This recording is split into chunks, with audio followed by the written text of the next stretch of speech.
E temos por aqui mais uma chuvinha. E lá daquele lado, nesta direção, para além do Tejo, veio esta musiquita, esta cantiga. Tinha eu uma mula. Tem algumas palavras que podem ser complicadas, mas na realidade elas têm sempre um segundo sentido. Não é aquilo que a gente pensa, é sempre um segundo sentido. Se estiverem com muita atenção e conseguirem encontrar o sentido correto. Tinha eu uma mula.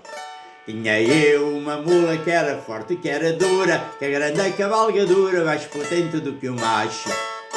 Uma besta desenfreada dava coices e zurrava, perdia e não acho, perdia e não acho.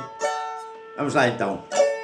Tinha eu uma mula que era forte, que era dura, que a grande cavalgadura, mais potente do que o macho.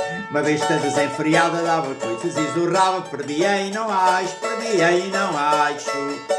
Comprei a um ciganito chamado Manel Beltrano, que era primo do meu mano, numa feira em Alegrete. Estava eu com um porrete de vinhaça e de castanha, numa feira em Alegrete. Estava eu com um porrete. Tinha eu uma mula que era forte, que era dura, que a grande cavalgadura, mais potente do que o macho. Uma besta desenfreada dava coices e zurrava, perdia e não acho, perdia e não acho. E a prima Maria Pissas, que gosta do belo pai, e usa pasta nas postiças, feitas de rabo de macho.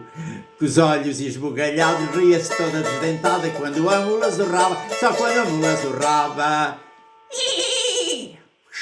Tinha eu uma mula que era forte, que era dura, que a grande cavalgadura, mais potente do que o macho. Uma besta desenfreada dava coices e zurrava, perdia e não acho, perdia e não acho.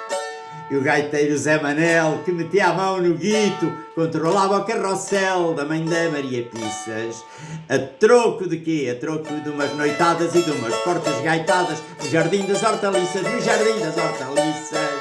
Tinha eu uma mula que era forte, que era dura, que a grande cavalgadura, mais potente do que o macho. Uma besta desenfreada dava coices e zurrava, perdia e não acho, perdia e não acho.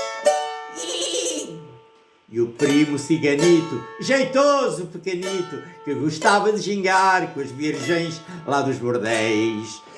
Vendeu uma mula tarada a troco de 50 reis, foi todo esmifrado nas virgens lá dos bordéis. Meus ricos 50 reis. Tinha eu uma mula que era forte, que era dura, que a grande cavalgadura, mais potente do que o macho. Uma besta desenfreada dava coices e zurrava, perdia e não acho, perdia e não acho. Tinha eu uma mula que era forte, que era dura, que a grande cavalgadura, mais potente do que o macho. Uma besta desenfreada dava coices e zurrava, perdia e não acho, perdia e não acho. Divirtam-se.